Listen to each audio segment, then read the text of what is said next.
तो चलिए शुरू करते हैं आज की वीडियो को और एकदम ध्यान से और अंत तक देखिएगा। यदि आप नए हैं तो चैनल को सब्सक्राइब भी कर लीजिएगा और इससे पहले के प्रश्नों को देखने के लिए चैनल पे जाकर के प्लेलिस्ट को ओपन करके देख सकते हैं। सभी प्लेलिस्ट बना हुआ है। और पहला प्रश्न है कि दाब की इकाई क्या है।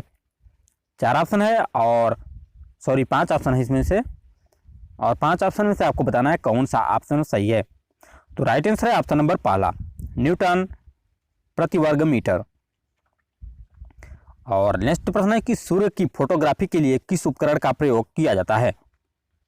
पहला ऑप्शन है स्पेक्ट्रोहीलियोग्राफ, सोनार, साइक्लोट्रॉन या सिस्मोग्राफ। 4 ऑप्शन है और राइट आंसर ऑप्शन नंबर पहला, स्पेक्ट्रोहीलियोग्राफ। और नेक्स्ट प्रश्न है कि बहुत उच्च तापमान को मापने के लिए हम प्रयोग करते हैं। किसका प्रयोग करते हैं। पूछा गया है कि बहुत उच्च तापमान को मापने के लिए हम प्रयोग करते हैं। मरकरी तापमापी, प्लेटिनम प्रतिरोध तापमापी, ताप वैद्युत उच्च तापमापी और उपयुक्त में से कोई नहीं। महत्वपूर्ण प्रश्न है और राइट आंसर ऑप्शन नंबर तीसरा, ताप वैद्युत उच्च तापमापी। और अगला प्रश्न है कि एक्स किरणों के तरंग दैर्ध्य को मापने के लिए कौन से उपकरण का प्रयोग किया जाता है। बैग स्पेक्ट्रोमापी, द्रव्यमान स्पेक्ट्रोमापी, जीएम अकाउंटर और साइक्लोट्रॉन। राइट आंसर है ऑप्शन नंबर पहला, बैग स्पेक्ट्रोमापी। और हर्ट्ज मापने की यूनिट है। नेक्स्ट प्रश्न है कि हर्ट्ज मापने की यूनिट क्या है।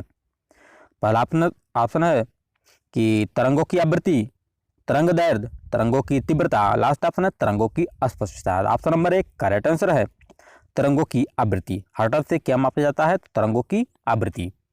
और इससे पहले के प्रश्नों के देखने के लिए चैनल पर जाकर के प्लेलिस्ट को ओपन करके देख सकते हैं।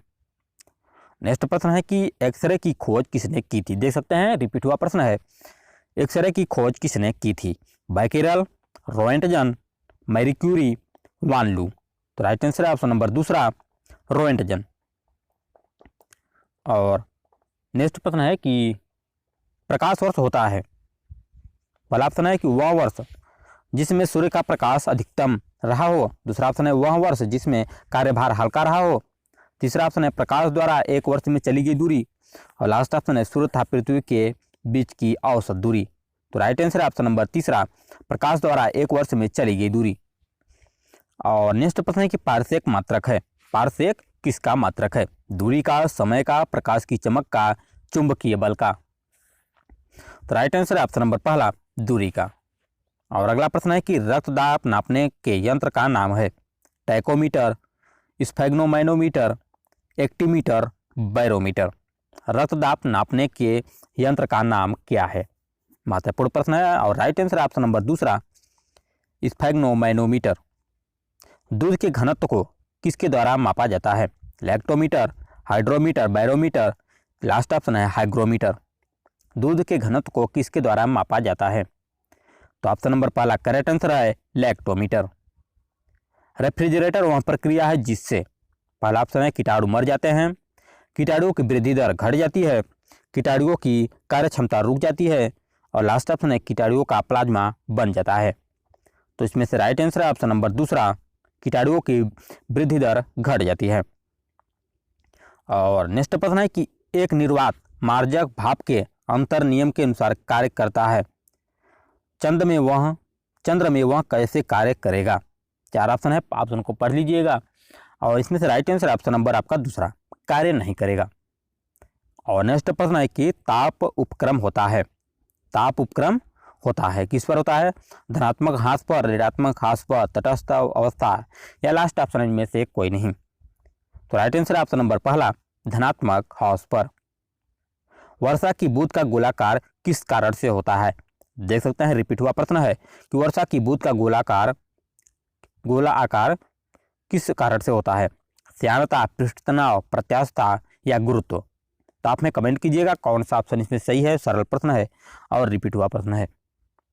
राइट आंसर है ऑप्शन नंबर आपका दूसरा, पृष्ठ तनाव। और अगला प्रश्न है कि सूर्य के विकिरण का पराबैंगनी प्रकाश किस परत के कारण पृथ्वी के वायुमंडल में नहीं पहुंच पाता है। Oxygen, hydrogen, ozone, helium. पूछा गया है कि सूर्य के विकिरण का पराबैंगनी प्रकाश किस परत के कारण पृथ्वी के वायुमंडल में नहीं पहुंच पाता है। तो राइट आंसर है ऑप्शन नंबर तीसरा, ओजोन। और अगला प्रश्न है कि किसी कमरे में एक कोने में सेंट की खुली शीशी रख देने से उसकी खुशबू कमरे के सभी भागों में फैल जाती है, ऐसे किस कारण होता है। तो 4 ऑप्शन है। पहला ऑप्शन है वापसीकरण, दूसरा ऑप्शन है वापसन, तीसरा ऑप्शन है विसरण और लास्ट ऑप्शन है ऊर्ध्वापातन। तो राइट आंसर है ऑप्शन नंबर तीसरा, विसरण। और अगला प्रश्न है कि रडार का आविष्कार किसने किया था। रडार का आविष्कार किसने किया था। एंड जैक सिनेमा, और दूसरा ऑप्शन है कि एंगस कोडाक, तीसरा ऑप्शन है विलियम रामसे और लास्ट ऑप्शन है रॉबर्ट वाटसन वाट। तो राइट आंसर है ऑप्शन नंबर चौथा, रॉबर्ट वाटसन वाट। बोलोमीटर का प्रयोग किसे मापने के लिए किया जाता है। आवृत्ति, वेग, तरंग दैर्ध्य। तो ऑप्शन नंबर दूसरा करेक्ट आंसर है आवृत्ति। पहला और ऑप्शन नंबर दूसरा दोनों एक ही हो गए हैं, तो उसको छोड़िएगा। तो इसमें से राइट आंसर होगा आपका आवृत्ति। और अगला प्रश्न है कि दृष्टि स्पेक्ट्रम का तरंग दैर्ध्य कितना होता है। 4 ऑप्शन है, पढ़िएगा। पहला ऑप्शन है कि 1300 एंगस्ट्राम से 3000 एंगस्ट्राम, दूसरा ऑप्शन है कि 3900 एंगस्ट्राम से 7600 एंगस्ट्राम, तीसरा ऑप्शन है कि 3900 एंगस्ट्राम से 7600 एंगस्ट्राम और लास्ट ऑप्शन है 8500 एंगस्ट्राम से 9800 एंगस्ट्राम। तो राइट आंसर है ऑप्शन नंबर दूसरा, 3900 एंगस्ट्राम से 7600 एंगस्ट्राम। एमआरआई मशीन में से निम्न में से किसका प्रयोग किया जाता है। ध्वनि तरंग, यक्ष किरण, प्रस्राव्य तरंग और चुंबकीय तरंग। एमआरआई मशीन में से निम्न में से किसका प्रयोग किया जाता है। तो राइट आंसर ऑप्शन नंबर चौथा, चुंबकीय तरंग। और निम्न में से कौन सा आभासी बल है। अभिकेंद्र बल, अपकेंद्रीय बल, अपकेंद्रीय प्रतिक्रिया बल और लास्ट ऑप्शन है प्रबलनापकी बल। तो राइट आंसर ऑप्शन नंबर तीसरा, अपकेंद्रीय बल। पूछा गया है कि कौन सा आभासी बल है, तो अपकेंद्रीय बल। अब प्रेशर कुकर में चावल जल्दी पकता है क्योंकि, बताना है कि प्रेशर कुकर में चावल जल्दी क्यों पक जाता है। 4 ऑप्शन है और राइट आंसर ऑप्शन नंबर चौथा, उच्च दाब जल के क्वथनांक को बढ़ा देता है और किसी तरल पदार्थ की बूंद के गोलाकार रूप ग्रहण करने का कारण क्या है। 4 ऑप्शन है और राइट आंसर ऑप्शन नंबर चौथा, पृष्ठ तनाव। और नेक्स्ट प्रश्न है कि रॉकेट की गति पर निम्नलिखित में से कौन सा संरक्षण सिद्धांत लागू होता है।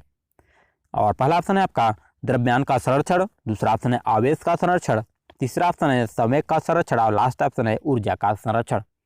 पूछा गया है कि रॉकेट की गति पर निम्नलिखित में से कौन सा संरक्षण सिद्धांत लागू होता है। राइट आंसर ऑप्शन नंबर तीसरा, संवेग का संरक्षण। नेक्स्ट प्रश्न है और ये लास्ट प्रश्न है।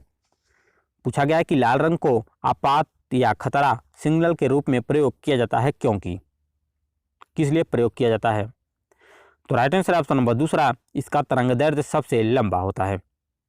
तो आज के लिए बस इतना ही, मिलते हैं ऐसे ही प्रश्नों के साथ अगले वीडियो में। तब तक नए हैं तो सब्सक्राइब और वीडियो को लाइक भी कर दीजिएगा।